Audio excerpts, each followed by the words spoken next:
Welcome to the Thinking Practitioner Podcast, a podcast where we dig into the fascinating issues, conditions, and quandaries in the massage and manual therapy world today. I'm Whitney Lowe. And I'm Tel Luca. Welcome to the Thinking Practitioner. Welcome to the Thinking Practitioner, and ABMP is proud to sponsor the Thinking Practitioner Podcast. All massage therapists and body workers can access free ABMP resources and information on the coronavirus and the massage profession at abmp.com/COVID-19, including sample release forms, PPE guides, and a special issue of Massage and Bodywork magazine, where Till and I are frequent contributors. For more, please check out the ABMP podcast. Also, it's available at abmp.com/podcasts or wherever you prefer to listen. So welcome again to the Thinking Practitioner. Till, great to be with you again today. What are we chatting about? Well, you had this very fascinating idea that I am looking forward to digging into with you. That's the question of what resources we use, what inspires us, what drives our learning. What a great question. Yeah. People ask me this question a lot. What do you study? What are you still looking into? What are you reading about, et cetera? And I thought, well, this would be a good thing for us to share with each other. And this is part of our early and ongoing conversations about what we're both doing and what we're looking into and everything. So I thought, hey, let's dig into this a little bit and see, what kind of things we're exploring with people. So we talked about this a little bit and thought we maybe would sort of divide this up into some categories of things that are more professional-oriented resources or professional inspirations, and some of those maybe on our personal side too that also tend to inform our thinking or inform our inspirations as well. So, what great timing too, because there's so much resetting going on here. A year plus into the New World Order, and so many of us have had to reconfigure. Yes. Our maps around what inspires us, what drives us, and learning has really emerged as such an important piece for many of us. Yeah. And then also being personally inspired, personally resourced. I know that's a challenge, and a lot of people really struggle with that. A lot of people are finding it in new and deeper ways. So I'm really glad you're asking the question. And I know it's something that I get asked a lot, and I hear a lot of inspiring stories from people too, like what keeps us plugged in, what keeps us fed, what keeps us interested in going for this. Yeah, and I think this is, certainly one of those things that, when you talk about career longevity of people who've been doing this a long time, you and I are both multiple decades into this adventure, right? Yeah.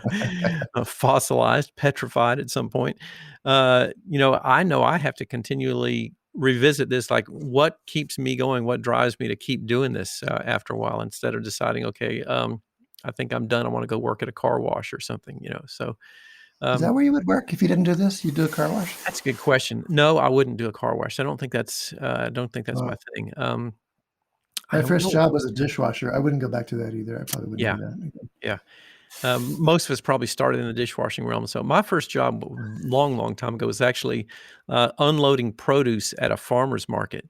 We're having to unload the watermelon trucks and that kind of stuff. It was very physical. This was in Georgia, probably a little warm.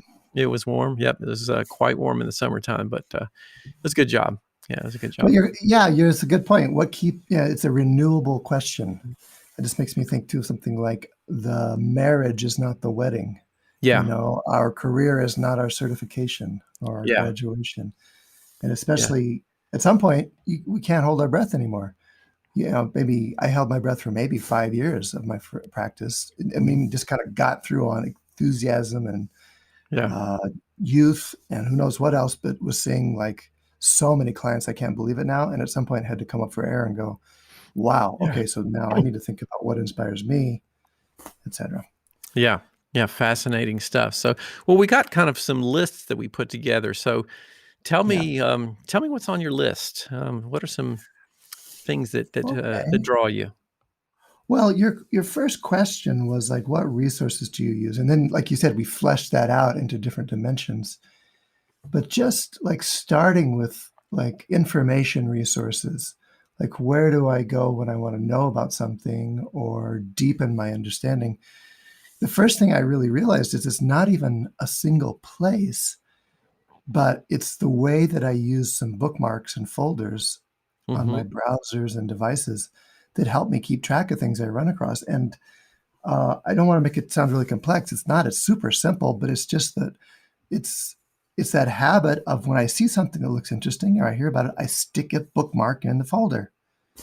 And so then I go back and I'm like, oh yeah, I want to know about inflammation, or I want to understand how to leverage the effects of the COVID vaccine, or I want to know about what people are doing to combine movement in their practices. I got that in my bookmark folder. So I got to ask this because I, have done things like that over the years. And what I found is like, I came across so many interesting things. I started having, 23 bazillion bookmarks and I couldn't remember, was this in what area, this area. So is there anything that you do to organize them more specifically to remember, where was that thing that you just found, or how do you organize that stuff? You only have 23 bazillion? I'm up to Only like 24. 20. Do you? Well, of course, you're a lot older than me. That's right. Well, yeah, no, that is a key, but the cheat there is the search function of my bookmark folder. And it's probably, there's an equivalent on Chrome or something, but I'm doing mine, say typically in Safari, believe it or not. There's lots of sophisticated bookmark managers. Yeah. And ways to do that. But I know Chrome has a similar function where you can actually just search through your bookmarks. You open up a page and then you can find that keyword. Yeah. Whatever it was, dishwashing as a second career, or whatever it was you want to go back to. Yeah. Search for that. Yeah. No, but I do have some folders too, like around particular topics that I'm interested in there. And so if I look back, well, I don't have it open right now, but it's things like I do have a COVID folder. I do have a practice building folder. I do have an inflammation folder. I have a tendinopathy folder. For a lot of our topics in our podcasts we've done over these last 34, 35 episodes, I got a folder of things I was just spotting and throwing into those folders there. Yeah, right. So then in terms of organizing that information, do you kind of take it from there into some other place as you're like, let's say getting ready to work on an article or getting ready to work on another topic or something like that? Or how do you kind of organize your next group of thoughts? Like, let's say you got 5 articles on tendon disorders scattered across multiple places. How do you kind of consolidate things? Well, the other part of that system, like you said, is the back end of that, is the trigger that gets me to use it, which might be our episode, or might be that article, or might be that class, or might be that client that I got coming that's got that thing. So something spurs me to go back there and go through it and read a couple of them and review. Maybe someone asked me a question. Yeah. I actually do go back and just read stuff too. I try to, at the end of the day when I'm relaxing, sometimes I just let myself go to whatever Netflix thing is pulling me, but there's other nights where I'll just open up a bookmark folder and start reading a couple of those too. Right. And then I have just a category that's just kind of miscellaneous, uncategorized, interesting reading. That's this random stuff too. That's always fun too. Right. Do you use any type of note organization process like Evernote or any of those kinds of organizational things also? I've tried all those that I know about. I use Apple Notes. I use the Notes feature built into the Apple devices. Yeah. Okay. And this is not an advertisement for them, but it's just it's so bare bones simple, and it does synchronize across all the devices, and it has great dictation. That's what I need. Yeah. Basically, and a great search function as well. Yeah. Right. That's basically what I need. How about you? Because that's my bare bones structure. Yeah. Bookmark folders, a really rough organization, a lot of searching, and then triggers to get me to go back there. Yeah. What's your infrastructure or framework for that kind of stuff? Somewhat similar, but also some different pieces of that. This is interesting. I migrated away from a lot of web bookmarks and bookmark folders in my browser. I had a bad situation a number of years ago where something happened with my browser cache and I lost it all. And it made me really gun shy about storing that kind of content in my browser. So I do use Evernote actually quite a lot for organizing things into different sort of folders. And I honestly, I do have a number of folders in my browser with a bunch of bookmarks. So there's a bunch of stuff in there, things that I use a lot. So I keep those things in there that I'm using frequently and accessing. But when I have things that I want to store that I know I may or may not remember them, I use Evernote a lot and organize things into just folder structures there in Evernote. And it's nice because I can save images, audio files, bookmarks, web links, notes that I take off of something. And it's synced across multiple devices, so I can pick it up on my phone, my tablet, my PC, and all that stuff. So I do that. Then also you're Do going you to ask me think of something. yourself, well, I'm sorry, it's just a random thought, but do you think of yourself as a collector? Oh yeah. Yeah, Oh, I'm yeah. one of those people like, before the internet was around, I was buying up medical books and just, cramming my shelves full of this stuff just because I knew it was there and I knew Yes. I could get it, So the same thing is true with this sort of stuff. And, I've got a huge collection of research articles on my drive now that I can Yeah. access. And to try to organize that stuff, I use Mendeley a lot. I pull down a lot of the Mendeley. yeah, Mendeley. So Mendeley, if you're We're, not familiar with we're going that. to link Those to two. all Yeah, this, we aren't linked we, to on all the this show stuff. notes. Yeah. I'm going to start pulling that Yeah. list out So right now. Mendeley is a Mendeley, tell us about it. bibliographic database tool. So basically what it does is when I'm pulling down research articles off the web, and this may be, either free PDF articles that I've found from PubMed or something like that, or sometimes I'm pulling those articles out of other resources like Sci-Hub. We'll put a link to that as well, which is another place where people are getting various articles and things like that. So I've got hundreds of research articles in one folder, which is my folder of articles, and then I use Mendeley to organize them so that I can look it up by author, by date of publication, by topic matter, and that sort of thing. And the nice thing about Mendeley is a bibliographic database is because I do a lot of writing, as you and I are both writing a lot for Mhm. magazine articles and things like that. Mhm. Mendeley also automatically formats the citations when I want to put stuff in an article. So I use the bibliographic database feature there to use citations either in book chapters, book content, or articles or things like that, or research papers. And it's a huge, huge help because that stuff is it's time consuming to do that Oh my gosh. manually. Yeah. So You turned me on to Mendeley, I got to say. And just to clarify for people, it's a citation manager. Is that what you'd yeah. say? Yeah. Okay. And Yeah. so then I ended up, of course, since I'm on the other side, I'm on the Mac side, I ended up settling in with, oh boy, now that I started to talk about it, Zotero. Zotero? Yeah, Zotero. Yep. Zotero. Yep. Yeah, which has worked better on my side than Mendeley, but that's such a useful tip you gave me about keeping those things organized. Wow. Yeah. So, and it does the same sorts of things. There's a number of these different tools out there. Zotero is another great one. And you just, I put folders together with different topics and different things and can put all those articles in there. And an article can be in more than one folder. And, a lot of times I'll just, have an article for current articles or a folder with current article pieces that I'm working on and just be able to quickly pull them out there. So that's a really good way to organize some of that kind of research stuff. Now, the title of our episode is "What Inspires Us, What Drives Our Learning." And honestly, we're geeking out on these really cool organizational things. Yeah. Do you, like me, find any of that inspiring and interesting? Yes, and because I'm a geek about it, and you are too, I think it's totally cool. I mean, I can sit here and look at this stuff all day, and again, it's part of it is for me, it's just knowing that there's all this stuff out there, and Yeah. it's the same feeling that I got in the pre-internet days when I lived back in Atlanta, and I lived down the road from Emory University Medical Library, and I would just go over to the medical library in my spare time and just walk in and just sort of look around. It's like, where am I going today? And Mm. that would just it was tremendously inspirational because I just thought there's so much in here, such a wealth of knowledge and things that can really, I could apply to what I'm doing, and I don't even know where I'm going to go. And a lot of times I would read an article and then read citations that were at the end of that article, and that would take me to another piece, and that would take me to another piece, and it's just this sort of treasure hunt. So, yeah, as That's geeky as all great. the technology behind storing all this stuff and where you get it is, yeah, that really does in fact inspire me. So I know I'm weird, but No, I'm well, if you are, then I am, because no, there's something about collecting, categorizing, organizing, retaining, being able to retrieve later, that's enormously satisfying in itself for me too. And yeah, I realized at some point that's the foundation for my teaching. I'm teaching techniques and ideas that I collected, and concepts and things like that. I'm playing in the background music that I collected. I'm advertising to a database of interested people that I collected. It's like that collecting part, I really realized, is in itself an enjoyable and it turned out productive kind of activity. Yeah. Yeah.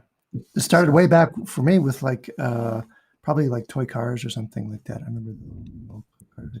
Yeah, it is certainly an inherent characteristic of that feeling. It's the FOMO, for those who are not familiar with that term, the FOMO, the fear of missing out. It's just don't have that fear of missing out so bad if I know I've got all these collections of resources and articles, and even if I don't ever get to reading it all, I know I've got it there. So, Oh yeah, oh yeah. I read maybe 1% of my bookmarks. Yeah. But the ones that I read, I love, and I love having them there. Yeah. Oh, and I would be curious to ask if you ever did this. Do you go back and read things that you have read before and like, oh, this is fascinating. Like, this is really, interesting. And you realize, hey, well, actually, I have read this before. Yes, yes. And the opposite, going, oh my gosh, I said that. Yeah. Time to revise that for That's sure. right. Yeah.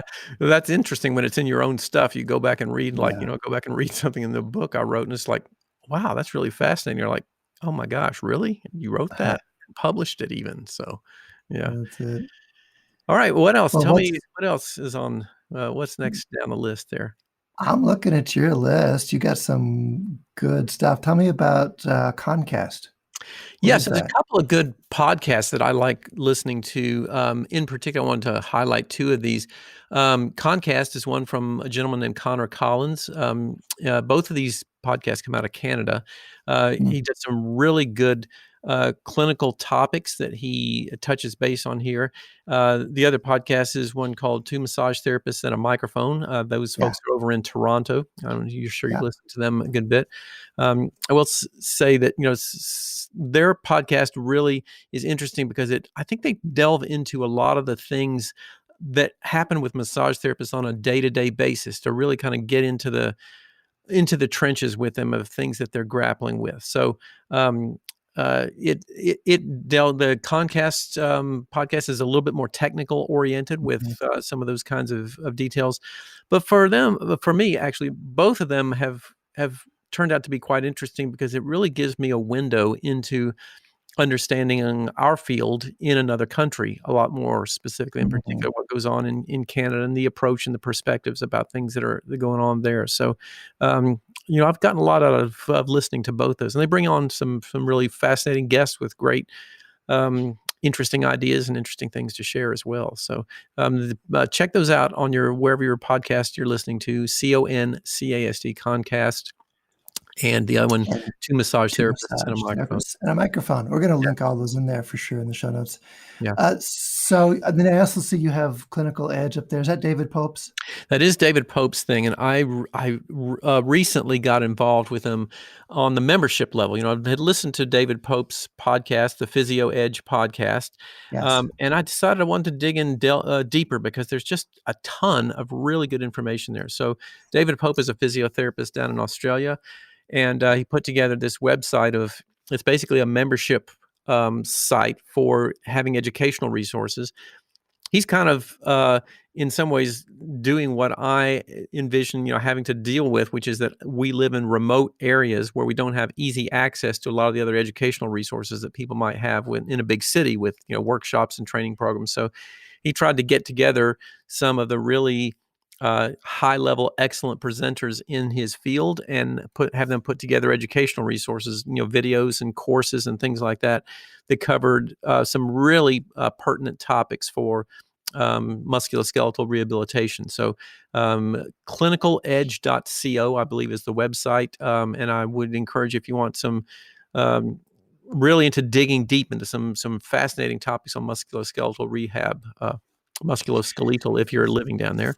It's fascinating stuff down there. Or up there. That's what they say in Canada too. We're surrounded by right. those musculoskeletals. But that's right. I listen. No, he's on my short list too, David Pope stuff. And do you think he's a collector? I suspect he's a collector. I think he's a collector as well. Yeah. He's got a pretty impressive collection of different people. Like he's doing a series now with Joe Gibson on the shoulder. It's just fantastic. Yeah. And if you're really into the technical stuff, it's just really good. Yeah. There was a recent episode I listened to there that was just fascinating about, alternative causes of shoulder pain. And in this clinical case that Joe Gibson was going through, talking about somebody who was not responding to the typical patterns that we would see in a shoulder pathology when you were evaluating. And it turned out the person had a gallbladder disorder, which tends to refer pain into Yes. the shoulder. And it was a great sort of reminder that we have to look in a broader picture sometimes for some of these things than we might tend to be looking at. Because I Yep. know I have that particular lens of bias. I tend to look for, musculoskeletal Musculoskeletal. causes of things. Yep, exactly. And it ain't always there. So Well, while we're on the topic, maybe I'll tell you my podcasts too. And I I go for sure. David Pope, like I said, Physio Edge is on my short list.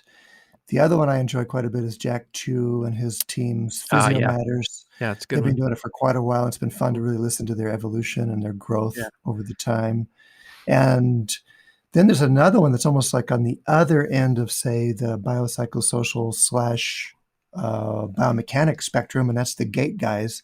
Mm-hmm. They tend to be super anatomical, super geeky, super biomechanical, and I enjoy their perspective on some really detailed stuff too sometimes.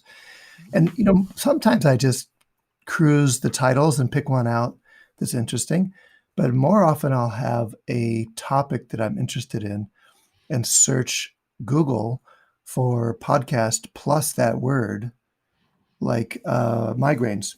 Tell Yeah. me about the migraine podcast. And I'll get a lot of patient-directed things, but then I'll get a fair number of practitioner-directed ones too that take me into places that I didn't expect.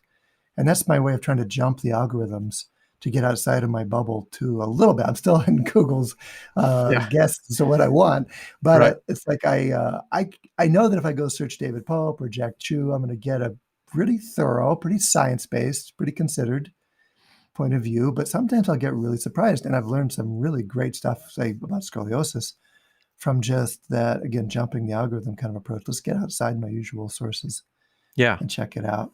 Yeah.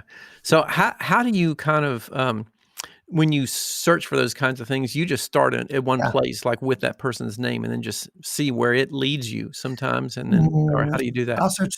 Yeah, let's say I'll typically search for a condition, Mhm. Ah, okay. or I'll like migraines. Tell me about migraines, or manual therapy and migraines, Mhm. or what did we do recently? Thoracic outlet and hypermobility. I'll search for that correlation Yeah. because it turns out there is some documented correlation between those two conditions. So I want to know who's done that work. Is that a theoretical correlation, or if people actually observe that? And that takes me down all kinds of fun rabbit holes. Yeah.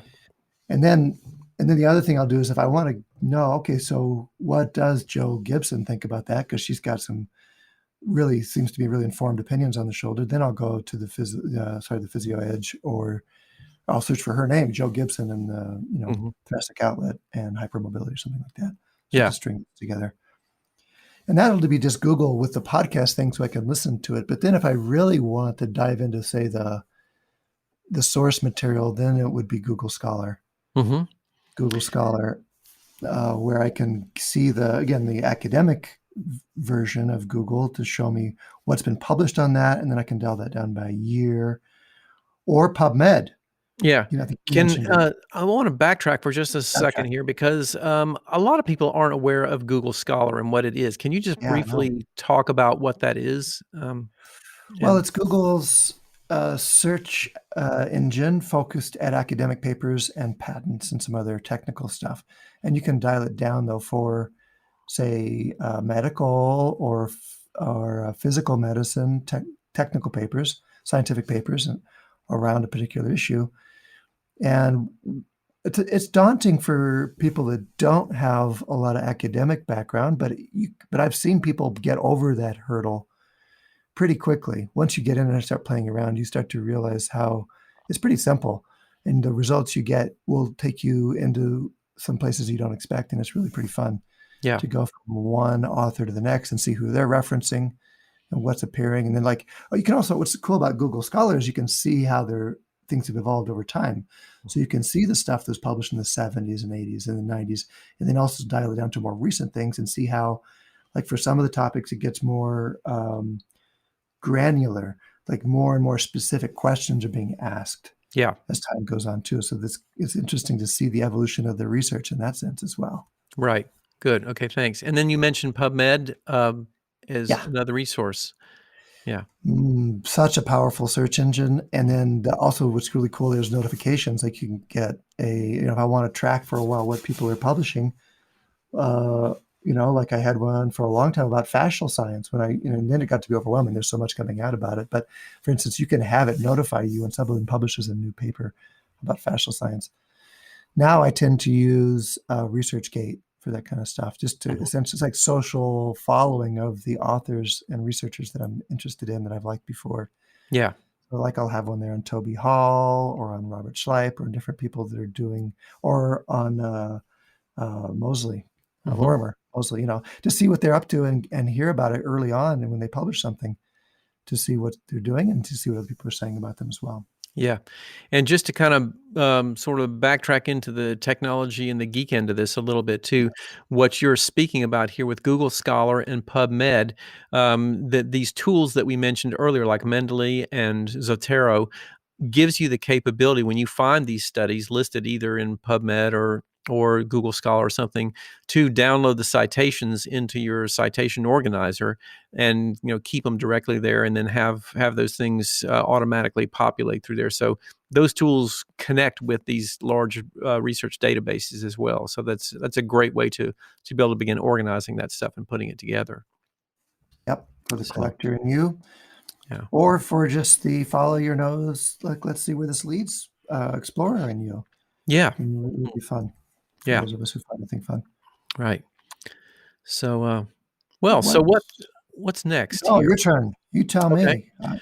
Well, I'm going to take a slightly different track here and talk about something going back to the question of inspiration. This is along the line sort of professional resources, but it's also a little bit off the edge. But I am an education geek also, not only the clinical stuff here, but I love diving into education things. And so there's some wonderful resources out there. I've just started reading for probably the third time this book by Grant Wiggins called Understanding by Design, which has to do with a particular instructional design strategy about building learning activities in what they call backward design, which is essentially, the way that things are done a lot in education is you start with like when you're told you're going to teach a class, you look at, okay, here's the content we need to cover.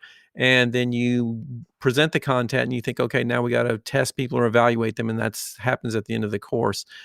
But backwards design really starts at the end with what do we want people to be able to know or do when they learn something. And then we look backwards at like, how are we going to evaluate that they have done that? And then back up from that, like what educational activities do we need to produce in order to be able to get people to that point?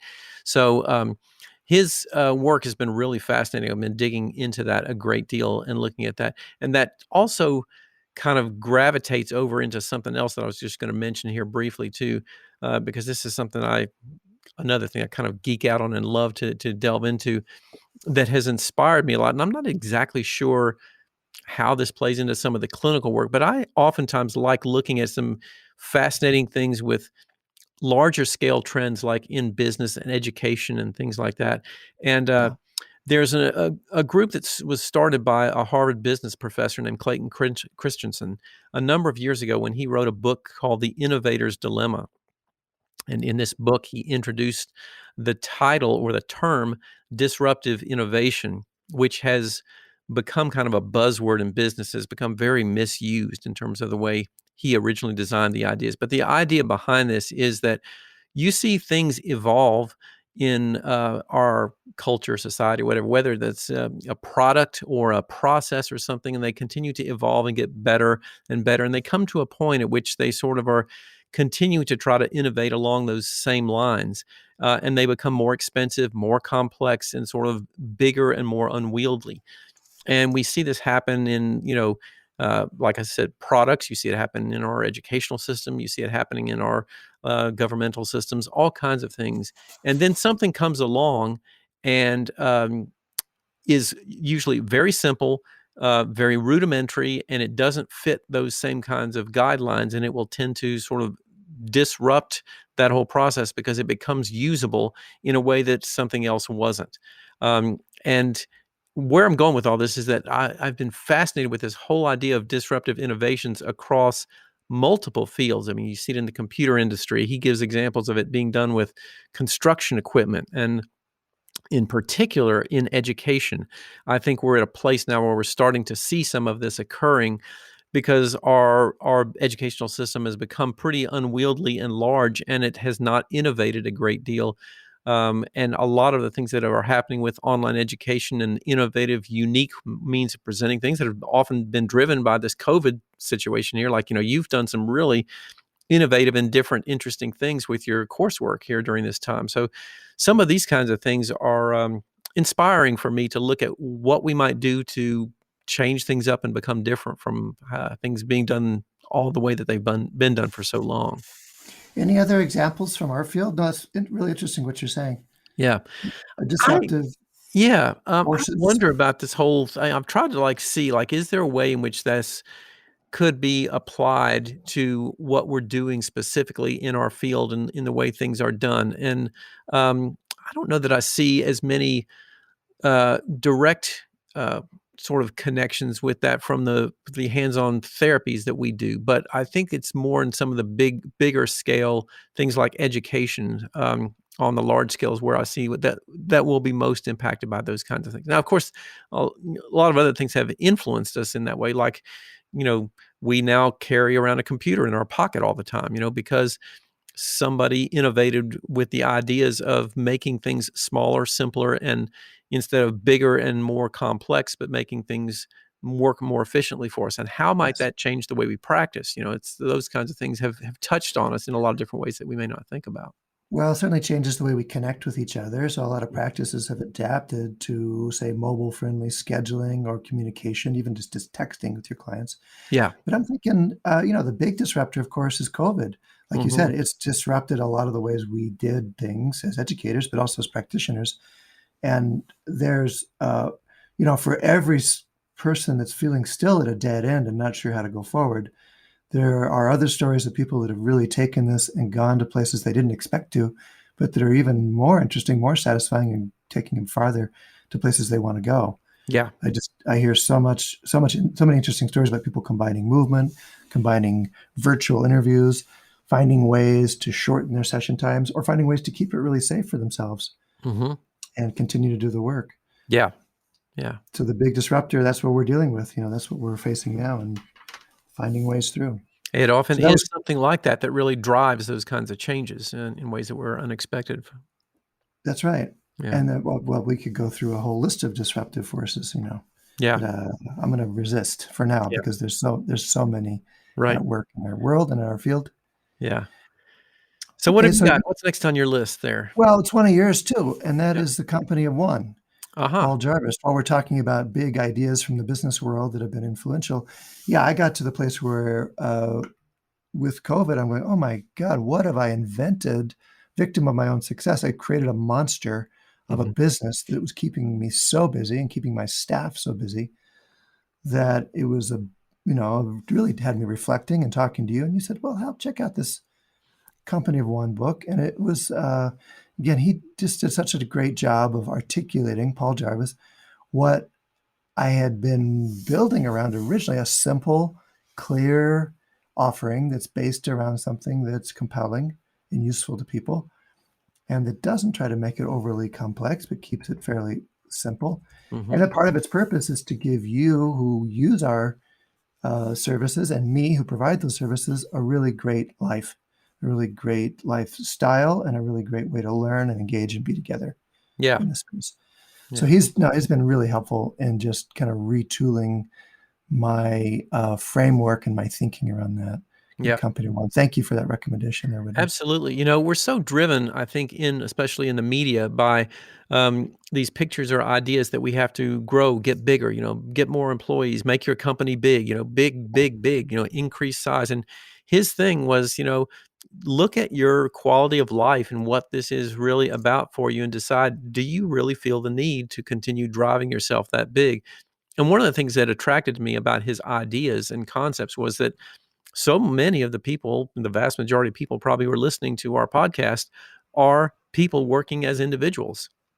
And so that thing about, how do we find ways to make our life enjoyable and also not get sucked into this need of having to try to constantly be bigger, better, whatever. And there's a lot of ways to make your individual business work very effectively for you. And this leaks over also into some things that are a bit more technical and technological about, how do you bring automation into your business, your clinical practice, for example, in ways that you can cut down on things that take up a lot of your time and allow you to do more of the things that you want to be doing. So there's a lot of ways that I think we can look at some of those lessons that come out of his book that and find ways to make them really work for everybody. Yeah, and yet paradoxically focusing more on what your clients really want from you. Mm-hmm. So it's not like you're just going to have a robo practice where they schedule online, pay online, show up and leave and do the rest online. It's actually when your time's freed up in a sense and when you're clear about what you're providing, you can use different tools to really understand better what your clients want and how to engage with them around that, how to deliver that too. Yeah. So, well, I'm seeing a few more on your list there. Any of those others, professional ones you want to cover? Yeah. So I think we've touched on a number of those things on there that I'm just going to put one more plug out here also for another course that I'm doing again. This is the second time through this. I did this course live once, and now I'm doing the online version. This is Greg Lehman's Reconciling Biomechanics with Pain Science course. Yeah. And this is a really good course. It's online. This particular version, he does it as a live course, and this one is online. And you can find it through his website, and we'll put this in the show notes at greglehman.ca. Greg is a physiotherapist, chiropractor, and biomechanics researcher in Toronto, Ontario, and he's just put together some really good balanced perspectives on these questions that we come up with on, is it biomechanical in terms of a problem somebody has, or is it having to do with a larger scale biopsychosocial pain thing, or when does biomechanics really matter and when does it perhaps not matter so much? And, there's a lot of opinions that are bandied back and forth in our, Facebook groups and discussion forums about this kind of stuff. And the thing that I really appreciate about him is he's done the research, and he will just fly off with, naming people's studies from, the last 10, 15 years, Mental right off the top of his head. manager, Yes, right. because it's all in his head. He's just really got it all there, and he knows what this stuff means in terms of integrating it well. So it's a great course, and something I would encourage people to dive into, because you can go back and read it, look over it, and learn stuff over and over and over again from him. It's a really good resource. I'm with you. Now, we actually co-sponsored him years ago when he came to Denver, that my business did, because I was really learning a lot from his perspective. And there's an interesting crossover there with, believe it or not, Company of One, in that tell me if you agree, I think the part of his essential message is keep it simple. You don't have to get so complicated. We don't have to really analyze every half a degree of movement, say, or angle. That really we can put some perspective on this and look at the forces involved or issues involved, including non-physical forces, you could say, and make a determination, find ways to help that aren't quite so complicated. Yeah, absolutely. So good. Anything else that you've got there? I know we were also going to talk about some personal resources, but anything else that you want to touch base on with the professional resources there? No, this is blending in that direction for sure. It's honestly, there's a couple on my list too, like The Economist magazine. I really enjoy reading The Economist magazine. Talk about geeky. They're total quants. They really measure things in terms of financials, or they look for a way to measure it and then turn it into some really interesting analysis. It's written for people running businesses or teaching or academics in that field. So it's pretty, technical in a sense, but it's not dry. They're actually really good writers. They publish their own style guide about how to write with the clarity that they are using there in that magazine. And I really enjoyed The Economist quite a bit.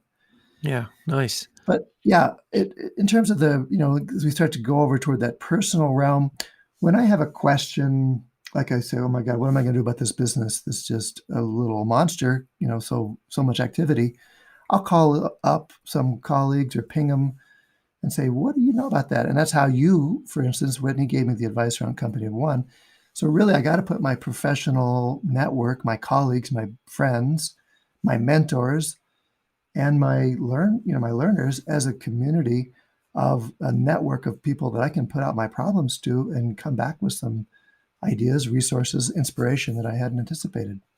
That is, I think, so crucial and so important is developing that network. And what's particularly valuable about that is finding ways to connect with those who have similar situations of what you're going through. A while back, I had read this thing about finding an accountability partner, somebody who has similar kinds of things that you are grappling with, and how you can hold each other accountable for doing this. And this is a great example of that whole process. And I thought, well, I could really benefit from doing something like that, and started a process doing this with Ruth Werner, because we were both doing a lot of production process. We had deadlines for writing and similar kinds of things. And I thought, let's, we're going to meet. And we still do. We've been doing this for, I don't know how long now, a year and a half or more. We meet every 2 weeks, and, hold each other accountable and talk about how we're doing on our various different projects. And that kind of networking process, like you said, really, really valuable there, I think.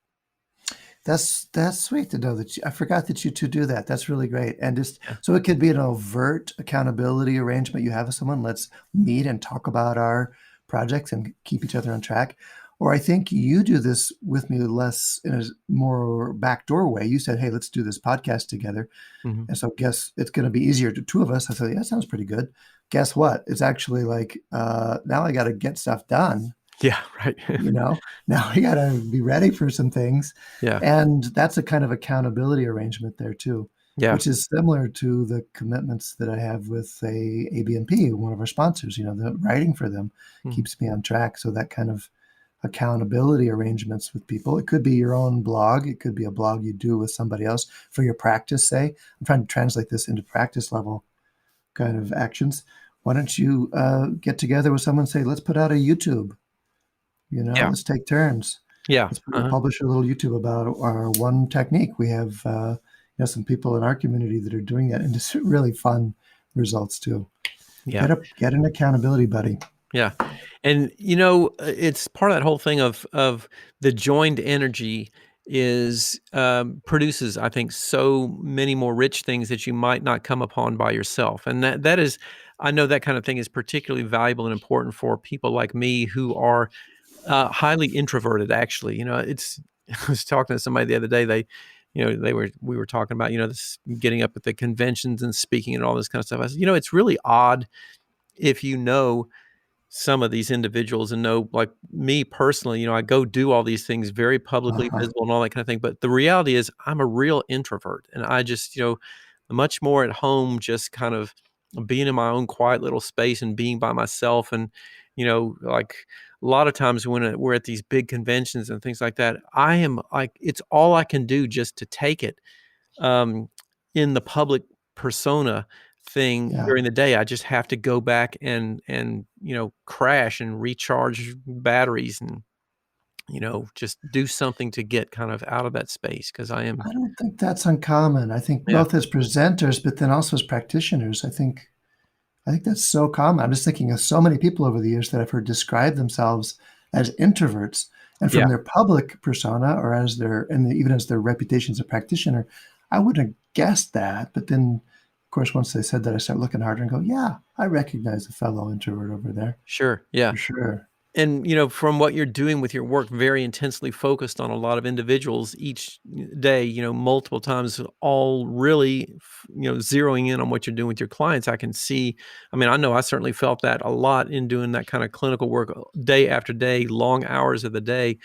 Yeah. You just get really just washed, it's, you got to find something to rejuvenate and bring you back up. So, So what rejuvenates you, and what kind of brings you back? Talking to sympathetic ears, both professional colleagues. I can just call someone up and talk about a problem, but for sure the personal ones. Mhm. Like, especially if something's really just, if I got a lump in my batter that's just not getting stirred out somehow, something that's just churning over and bugging me, Like just calling somebody, lump in the batter. just, yeah, calling up somebody who's got some either, sympathy around that experience, or can just listen to me and just being able to talk about it. What a resource, what a gift. And then, it's often starting the conversation, can I just talk to you about this? Yeah. And then there's a number of people, of course, where we've developed that ability to do that. And I remember the first time one of my friends said this is, Till, I'm so glad you called me about this. If you ever want to talk at 2 a.m, I'm that guy. And Oh, he wow. was speaking, yeah, he was speaking metaphorically, but I Yeah. realized, wow, that means a lot. Yeah. And I Oh, haven't that is actually cool. taken him up on that, but just to know that that offer was there Yeah. was that kind of sympathetic ear. I need a few of those around. Yeah. That is indeed always helpful. Yeah. Yeah. Yeah, yeah. So, Well, how about you? I'm going to go on a slightly different track with this also in talking about personal inspiration. When I sit down to work and sit down to do things, a lot of times there's projects that are just, I'm in the zone and I can really just zero in on it. But there's a lot of times too that I am not in that place and I need to find something to kind of bring me back Yeah. into that creative space, into that place of being able to do things. And for me, a lot of it revolves around music. Um, Oh, and this has to do, I think, a lot with my background as, being a musician many years ago. that's right.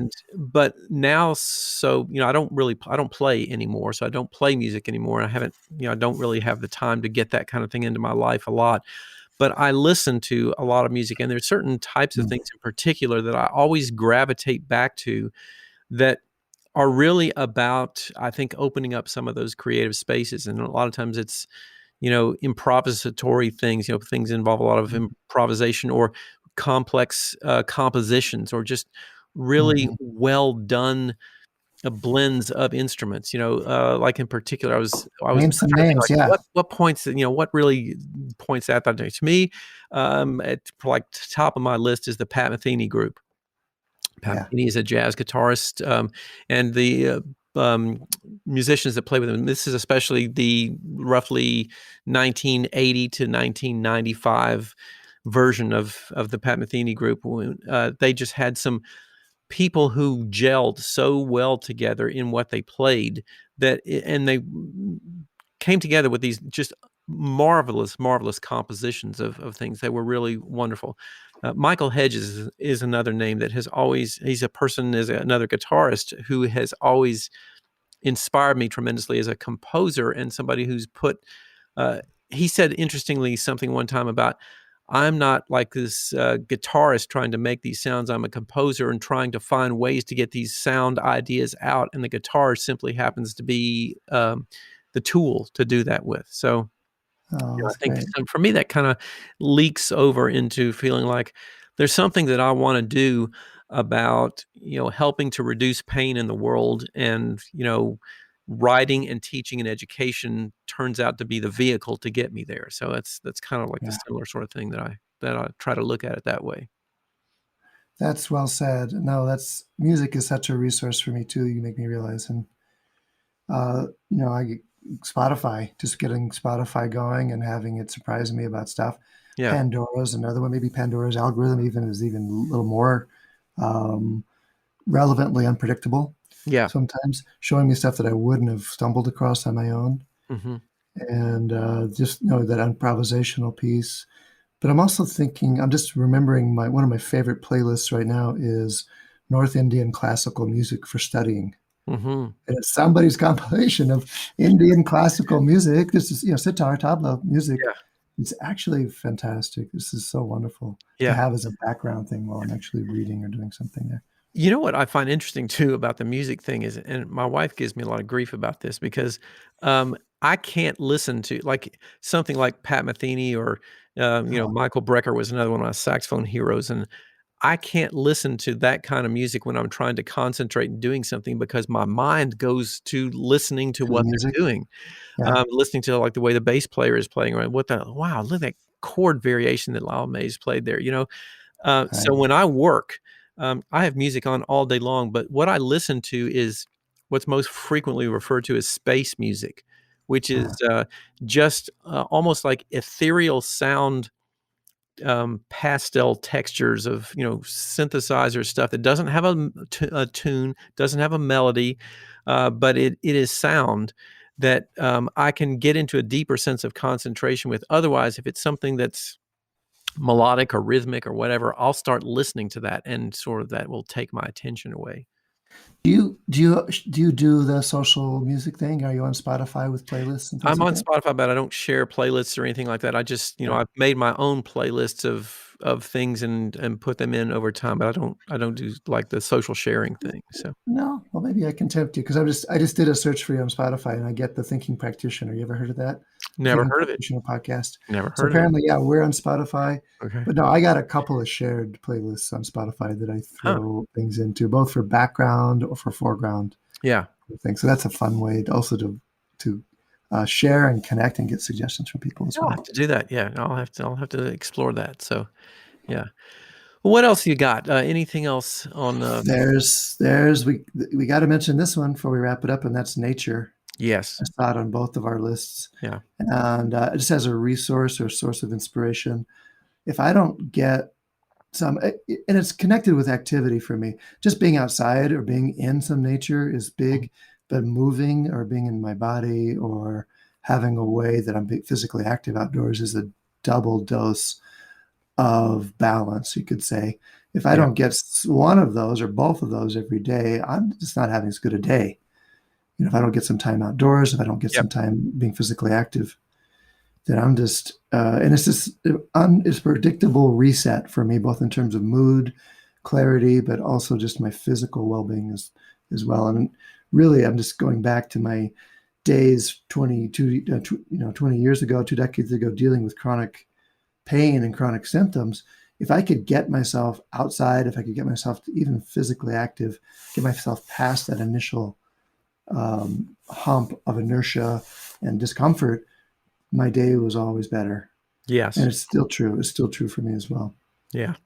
Yeah. I think that resonates for both of us. And I find myself battling against the idea, the sort of type A driven psychological things that I have for myself of like, I got to go get this done. I got this work to do. I got to get this thing done. And which is so hard when you work at home because it's always there, those things that you need to do. But I have really tried to work hard in the last few years and gotten better about it, of recognizing that if I do take those breaks and I go outside and I sit outside, because I live in a very rural place that's backed up to the forest, and I can just go stroll around out in the forest and listen to the sounds of the forest out there. It's a really rejuvenating break, and that actually is beneficial. That really helps me get things done better. That is really good. And it's in various different seasons, especially in the summer season, that gets exaggerated a great deal because I'm helping my wife with the wild bird rehabilitation that she does. So we're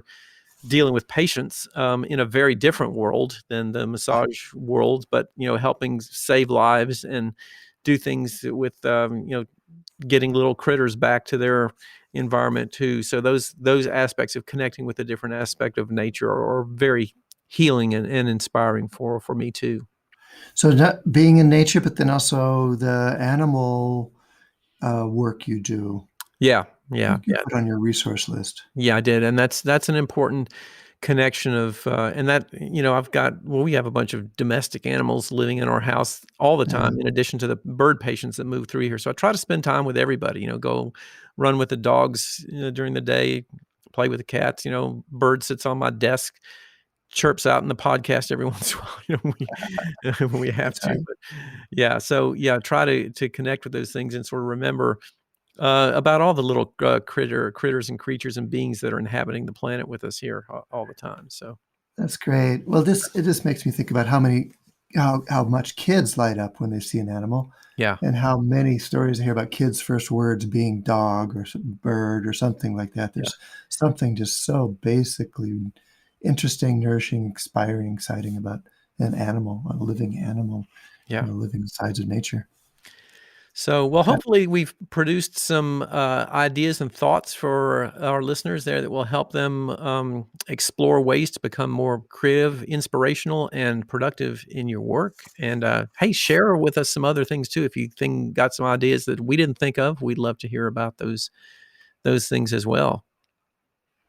So yeah, I think both the things that you use, that'll be fun to hear you talk about, but also the challenges you might have, because I know it's an ongoing question. How do you stay inspired? How do you stay connected? How do you manage your collections, the things that you want to do? And how do you use those to lead a really satisfying life and perform a really useful service to the people that you serve?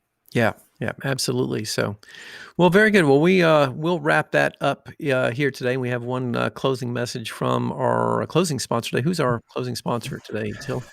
It's Books of Discovery. Books of Discovery has been a part of massage therapy education for 20 years. Thousands of schools around the world teach with their textbooks, e-textbooks, and digital resources.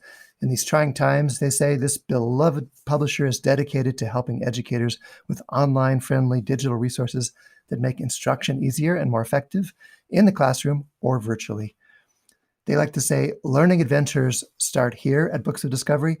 They see that same spirit here on the Thinking Practitioner Podcast, and they're proud to sponsor our work, knowing we share the mission to bring the massage and bodywork community enlivening content that advances our profession. They invite you to check out their collection of e-textbooks and digital learning resources for pathology, kinesiology, anatomy, and physiology at booksofdiscovery.com. Thanks to Andrew Beal and to Books of Discovery for their support, and be sure to check out their great offer for Thinking Practitioner listeners. So yeah, thanks to them. Thanks to our other sponsors. Stop by our various sites for the full transcripts for all those links we mentioned. We're going to put those together into some show notes for you. Whitney, what's your site? Where do people find that? They can find that also on my site over at academyofclinicalmassage.com. And Till, where can they find that on your site? Ours is advanced-trainings.com. The top of any page has the blog or podcast link, and that'll take you right to this episode where you can get the transcript and all the links and such. If you have questions or things you want to hear us talk about, and we're always getting some fun suggestions, it's great to hear from you too, just email us, info@thethinkingpractitioner.com, or look for us each on social media. I'm just at my name, @TillLuca. How about you, Whitney? I'm also at my name over there at Whitney Lowe, and you can also follow us on Spotify, if you will. We spoke about Spotify earlier. We are over there. Yep. Rate us on Apple Podcasts or wherever else you happen to listen, if that is picking up your discarded Marionberry pie plate, tilting it up at the Starlink satellite network. You'll hear us over there as well. So tell a friend, share the words, and we'll look forward to chatting with you again here soon in a couple weeks. Thanks, Whitney. I'm going to be checking out some of those resources in the meantime. I will too. Yeah, learn some good stuff. All right, see you then.